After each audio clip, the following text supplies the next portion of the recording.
Hey guys! Welcome back again to my YouTube channel, and for today's video ay mag-update tayo ng Wise. So, itong Wise na to, matagal-tagal ko tong hindi nagamit kasi alam mo naman, busy na tayo sa ating mga pagtrabaho at hindi na ako nakakapag-freelance.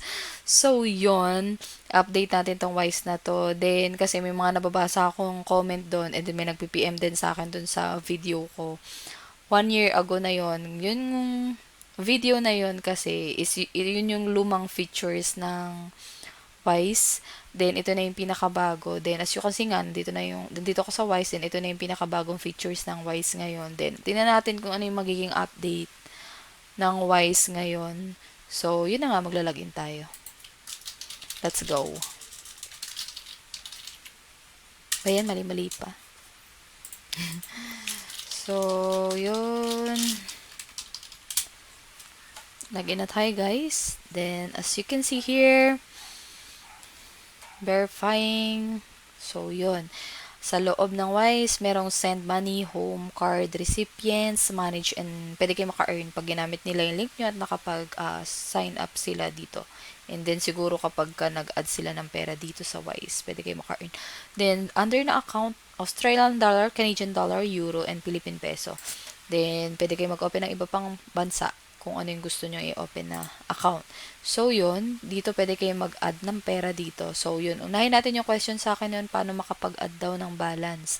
Then, din sa Philippine peso, halimbawa, guys, ang unahin nyo is yung US dollar. Then, yan. Kitang-kita nyo naman walang aka-aka. Kalaman-laman. Walang transaction kasi nga, ang tagal kong di nagamit. Ngayong taon na to, hindi ako nakapag-freelance talaga din. Doon, mag-add lang kayo ng pera. So, yun. Kung gusto nyo mag-add ng pera, then yan. Kung magkano yung gusto nyo i-add. Halimbawa, 100, halimbawa 20. Current to pay in, walang Philippines dito.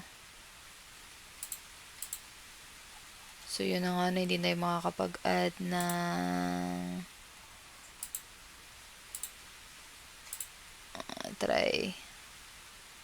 May verification pala yan guys kasi hindi pa ako nakakapag upload ng photo. So, yun lang guys yung gagawin nyo pag mag-add kayo. Then, sundan nyo lang yung mga instruction ko na yung hinihingi sa inyo dito.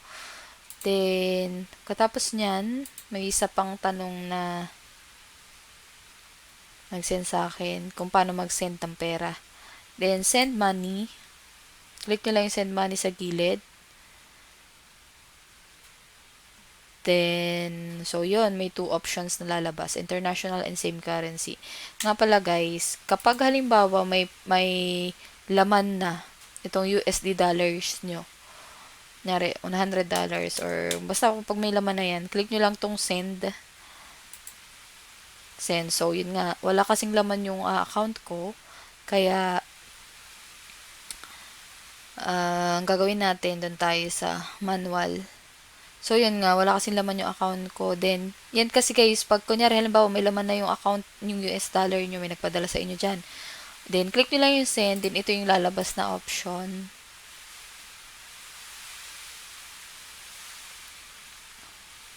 Yan, international and same card. Yan din yung lalabas na option doon pag sinend nyo yung pera. Nari, halimbawa, yung USD nyo is may 50 dollar.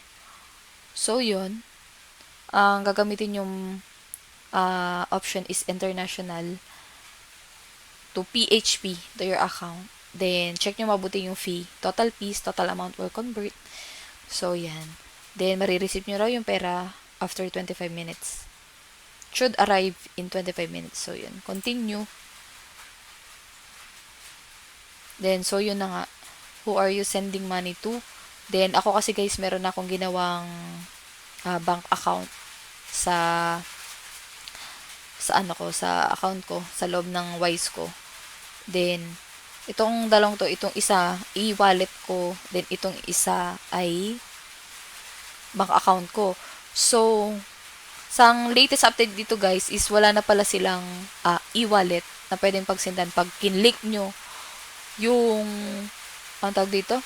Yung same currency, pag kinlik nyo yon Pag kinik nyo yung same currency na yun, wala na silang, tawag dito, wala nang option na e-wallet doon. Ang nakalagay na lang doon is yung bank account, bank, wire at Swift. Yun na lang. Wala na palang e-wallet doon. So, yun, magta-transfer ako.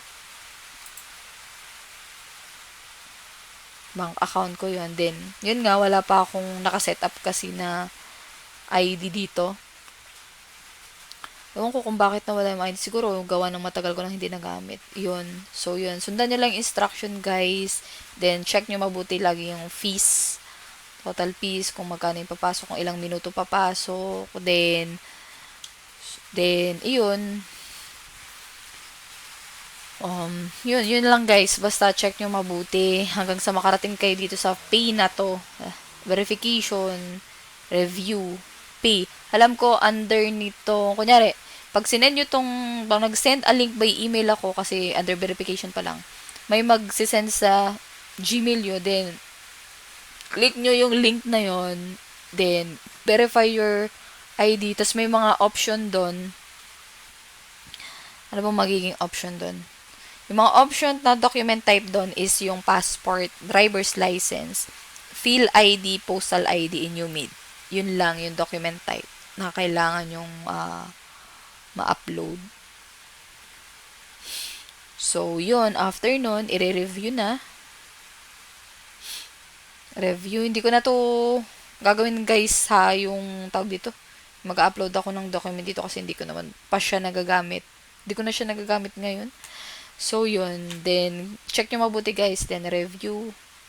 Then, after nun, pay. Basta check nyo mabuti kung ano yung tawag dito.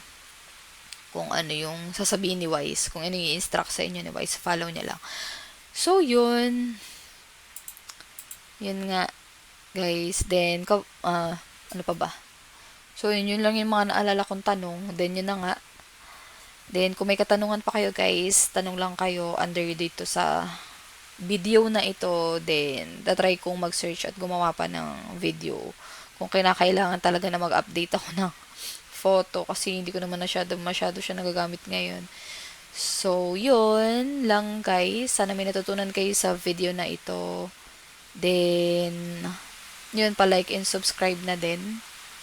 Then, thank you. Thank you for watching and bye for now. Have a great day. Bye-bye!